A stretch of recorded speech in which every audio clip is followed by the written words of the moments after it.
అనగనగా ప్రశాంతతకు మారుపేరైన ఒక చిన్న పల్లెటూరు. ఆ ఊరిలో లక్ష్మమ్మ అనే ఒక పేద ముసలావిడ ఉండేది. ఆమెకు ఆ చిన్ని కృష్ణుడి విగ్రహమే సర్వస్వం. ప్రతిరోజు ఆమె ఆ కృష్ణుడిని తన కన్నబిడ్డలా ప్రేమతో చూసుకునేది. ప్రతిరోజు ఆమె ఆ కృష్ణుడిని తన కన్నబిడ్డలా ప్రేమతో చూసుకునేది. తనకు ఏది దొరికినా, ఎంత కొద్దిగా దొరికినా మొదటి ముద్ద ఆ కృష్ణుడికే. ఆ రోజు శ్రీకృష్ణ జయంతి. ఊరంతా పండగ సంబరాలతో కళకళలాడుతోంది.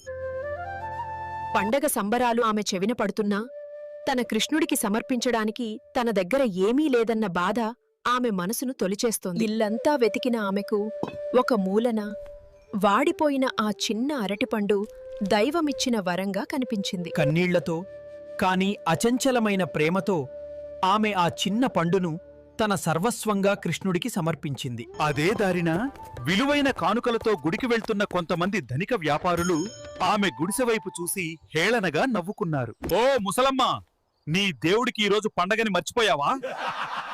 ఈ వాడిపోయిన పండుతో ఆయన కడుపు నిండుతుందా? ఆ రోజు రాత్రి లక్ష్మమ్మ భక్తికి చలించిపోయిన ఆ శ్రీకృష్ణుడు గ్రామ పూజారి కలలో కనిపించ సంకల్పించాడు.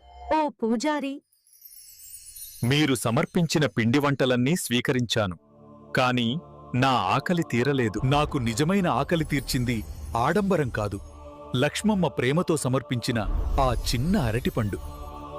ఆ దివ్య స్వప్నంతో పూజారి కళ్ళు తెరిచాడు. అతని మనసులో ఒకటే సంకల్పం, ఆ లక్ష్మమ్మ భక్తిని ప్రపంచానికి చాటాలి.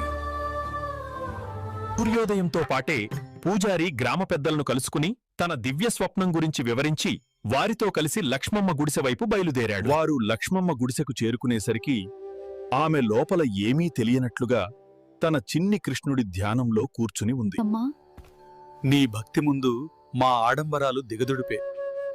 ఆ కృష్ణుడు నీ ప్రేమకే ప్రసన్నుడయ్యాడు. ఆ క్షణం ఆ ఊరి పెద్దలు ఆ పేద ముసలమ్మలోని దైవత్వాన్ని చూసి ఆమె నిస్వార్థ భక్తికి తలవంచి నమస్కరించారు. వారి గర్వం అణిగిపోయింది.